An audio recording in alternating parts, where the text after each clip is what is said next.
Welcome sa Usapang Realidad. Dito, pag-uusapan natin ng iba't ibang realidad ng buhay. Lalo na ang pagiging teenager. Ako si Gisea at kasama ko ngayon si Hennessy. Hello mga kaibigan! Ang episode natin ngayon ay tungkol sa YOLO, pero may limit.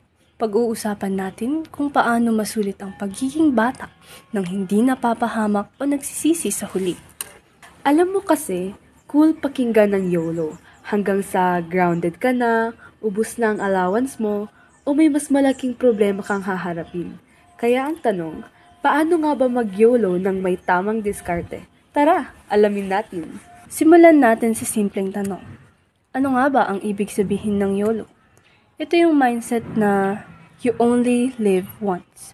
Kaya dapat sulitin ang bawat pagkakataon at mag-enjoy. Pero minsan, ginagamit ang YOLO bilang excuse para gumawa ng mga bagay na hindi pinag-iisipan. Yung tipong YOLO na kahit alam mong mali. Tama!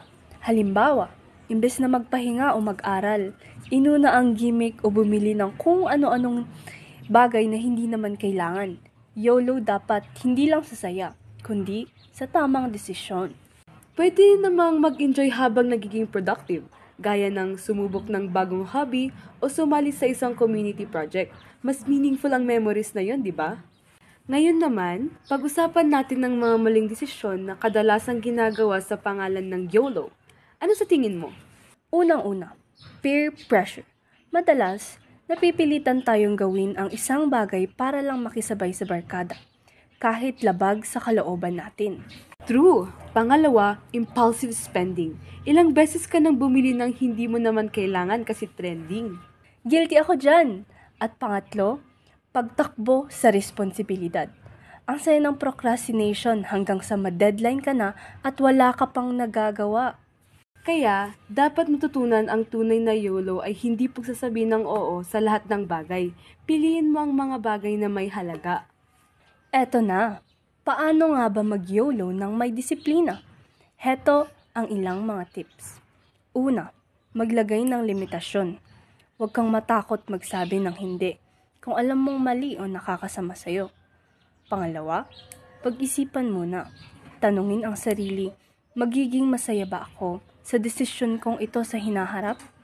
At pangatlo, balanseng buhay. Pwedeng mag-enjoy pero siguraduhin mong natatapos ang mga responsibilidad mo.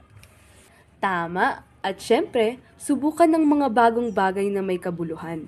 Mag-travel kung kaya, mag-explore ng mga hobbies, o mag-start ng small projects. Huwag kang matakot lumabas sa comfort zone mo. Dagdag pa, piliin ang tamang barkada. Yung mga kaibigan na hinihikayat kang maging mas mabuting tao at hindi yung hinahatak ka sa maling direksyon. Alright, dito na nagtatapos ang episode natin.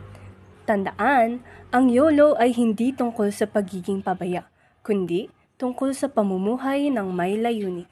At sa ating mga listeners, sulitin ang pagiging isang teenager, pero siguraduhin tama ang desisyon mo para hindi ka magsisi sa huli. Muli, ako si Gisea Craline Salvino. At ako naman si Hennessy Esguerra. Salamat sa pakikinig sa Usapang Realidad. Kita-kits ulit sa susunod. Paalam! Paalam!